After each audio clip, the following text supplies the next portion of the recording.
My name is Elizabeth Bell, and I want to welcome you to my classroom come to life. I am an aspiring secondary math teacher. I hope to teach high school, preferably in a suburban or rural setting outside of Richmond. Ideally, I would teach Algebra 2, Pre-Calculus, or Calculus for advanced students. Since my students will be older high schoolers, it is important to me that my management style reflects their independence as learners and as people. My students will come from a variety of diverse backgrounds, and they'll come with a lot of different interests, personalities, and passions. So I hope to create a classroom community that is respectful of their differences and makes everyone feel comfortable.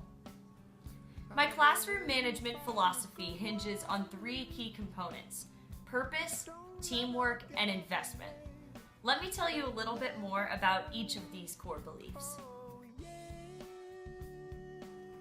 In planning my classroom, I want to make sure everything I do is purposeful. My ultimate goal as an educator is to help each student find enjoyment in learning, as well as to teach them how to think clearly and to problem solve. Thus, everything I do should benefit this overall purpose. For instance, any rule or routine that I establish should fit this goal and not merely exist to create order for its own sake. Every detail should be carefully thought out, from desk placement to how I grade assignments. In everything I do, I want to ask myself, why? Too often I've seen teachers enact policies that just don't seem to support students' learning. So I want to keep this purpose at the forefront of every decision that I make managing my classroom. Since my students are older, I think it's important to acknowledge that they are intelligent people with good ideas.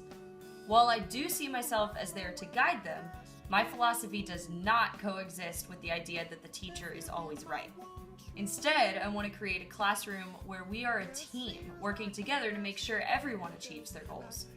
Now, this does not mean that I will be a pushover or always give in to the students, but it does mean that I will be open to their ideas and respect their autonomy.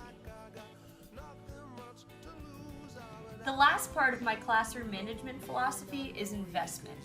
I see a teacher's role as not just instructor, but also mentor. When I was in high school, I remember that my favorite teachers were the ones who took the time to get to know us and make sure we were successful, even if it took a little extra time and effort. These were also the teachers that I was most inclined to work hard for. So I guess it's no surprise that I want to be that teacher. Much of my classroom management policy is based on this idea of investment in my students, and I believe that this will lead to a happier, stronger, and more productive learning community.